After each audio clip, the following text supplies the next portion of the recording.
ఓం శ్రీ సాయిరామ్. శ్రీమద్ భగవద్గీత 13 అధ్యాయంలో ఈ 22 శ్లోకం గురించి ఈరోజు తెలుసుకోబోతున్నాం. సాయిరామ్. భగవానుడు గత శ్లోకంలో ఇలా తెలియజేశారు. కార్యకారణములను కలుగజేయుటందు ప్రకృతి హేతువనియు, సుఖ దుఃఖములను అనుభవించటందు పురుషుడే హేతువనియు చెప్పబడుతున్నది.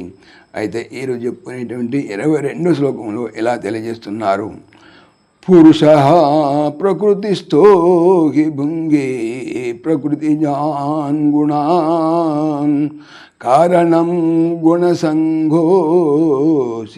సదసద్యో నిజన్మసు. ప్రకృతిస్థః ప్రకృతి ఎందున్నవాడై, పురుషః పురుషుడు, ప్రకృతిజాన్ ప్రకృతి వలన పుట్టిన, గుణాన్ గుణములను, భుంగేహి అనుభవించుతున్నాడు కదా.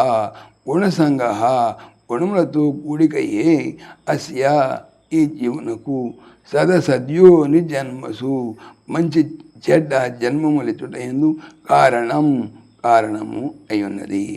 ప్రకృతి అందు ఉన్నవాడై పురుషుడు ప్రకృతి వలన పుట్టినటువంటి గుణములను అనుభవిస్తున్నాడు. ఆయా గుణములతోటి కూడికయ్యే ఈ జీవునకు ఉత్తమ నికృష్ట జన్మములెచ్చుటయందు హేతువైనది. జీవుడు ఈ సంసార బంధమున తగులుకొనుటకు ఉత్తమ అధమ జన్మలను పొందుటకు కారణమేమో ఈ శ్లోకమున తెలుపబడినది. సాయిరామ్. ఓం దేవకీనందనాయ విద్మహే వాసుదేవాయ ధీమహి తన్నః కృష్ణ ప్రచోదయాత్.